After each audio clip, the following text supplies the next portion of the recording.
he felt left out, so we're just gonna...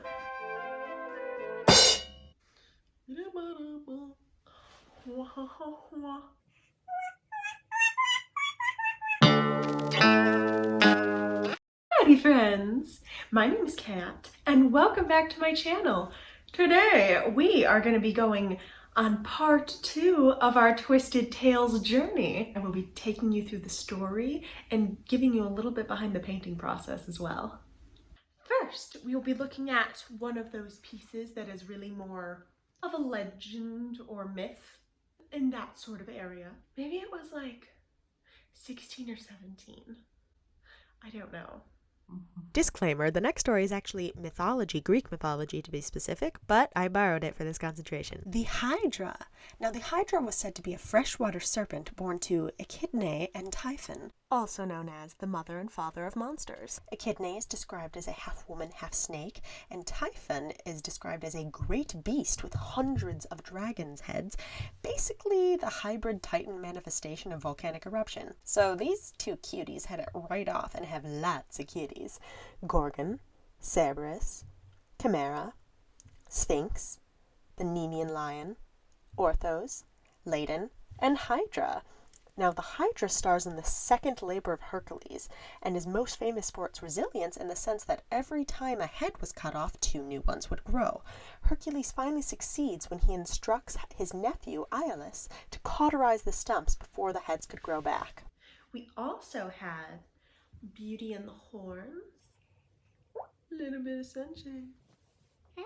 All right, no more dilly-dallying. This is a long one. Our story begins with a very rich man on his deathbed. He gives his son one parting instruction. Close your ears to all reports of the enchanted maiden known only as Peerless Beauty, and when the time comes to marry, choose a quiet, sensible girl from our native village. His dutiful son Danilo tried to heed his father's warning, but instead all he could think of was if Peerless Beauty was really also very lovely. Soon he could think of nothing else. Danilo sought his uncle, a wise man who gave him the same grave foreboding his father had given. In fact, every man in the village gave him this same foreboding, and this only cemented Danilo's intrigue and determination. And what else does a young man do at this time? He goes off on a quest to find this girl. Along his journey, the young man comes across a poor old beggar woman to whom he gives some gold. He then asks her about the way to Peerless Beauty. She agrees to help him after seeing the determination in his eyes, but she warns him of the curse that Peerless Beauty is under.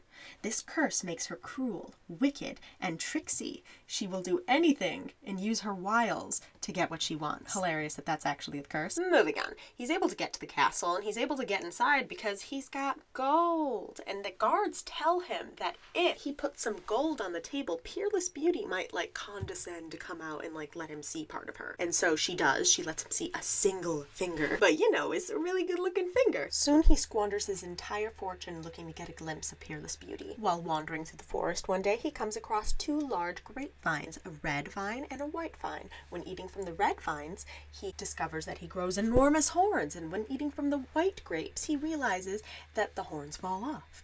Getting an idea, he decides to sell these grapes to Peerless Beauty. PB eats these grapes, and wild horns grow from her head. She called for her kingdom to search far and wide for such a cure. Danilo, disguised as a physician, wiggles his way into the castle and tells Peerless Beauty that she can only be cured when she confesses all of her sins to him, which is obviously very difficult for her, and she ends up growing a lot more horns before any fall off. Anyways, long story short, Danilo breaks the curse, and she becomes meek and subservient to him. Happily ever after. I think this is the smallest in the collection, by far. Next, we have, I believe this was the second that I actually painted, in succession. This is The Little Mermaid. The Little Mermaid, her father the Mer King, and her 5 older sisters live in an underwater kingdom.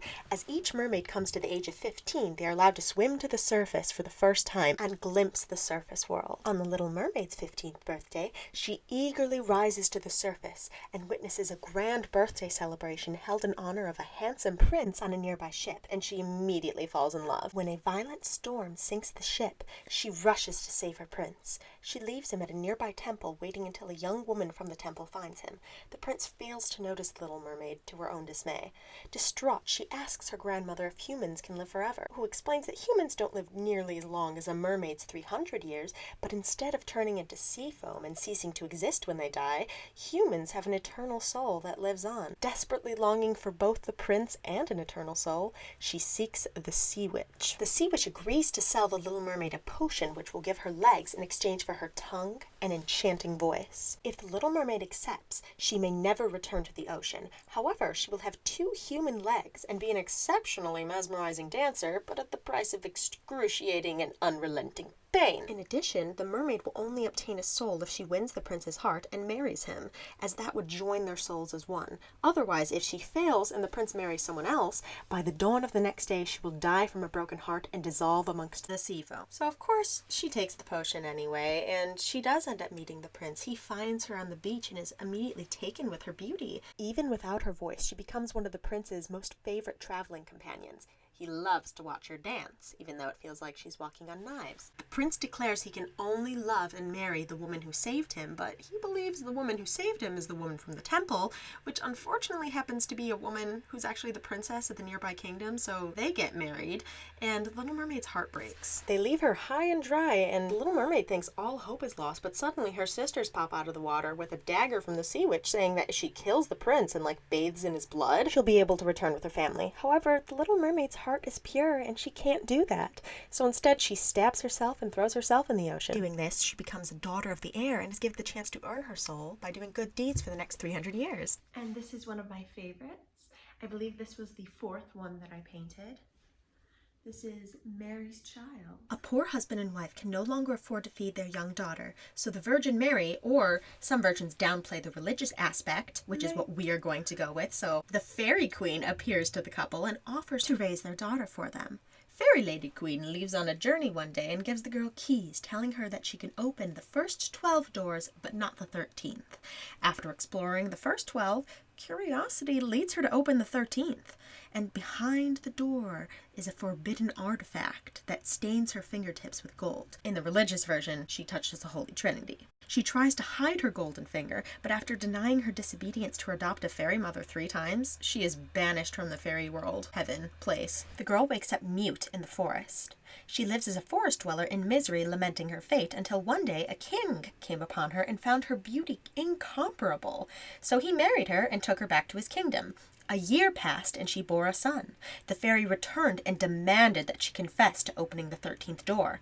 The girl, now queen, denies the truth again, and the fairy takes her son. Without an explanation for the disappearance of her child, the townspeople rumor that she killed and ate her son. Another year passed and she bore another son, but it went as before. The 3rd year she had a daughter. This time the fairy came and took the queen back to the fairy kingdom and showed her her sons, but still she refused to confess. After 3 children mysteriously disappearing, the king had no choice but to condemn the queen to death for multiple counts of infanticide. When brought on the stake, she wished she could confess before she died. Her admission warranted the fairy to return her children, restore her power of speech, and ensure that her and her family live happily ever after.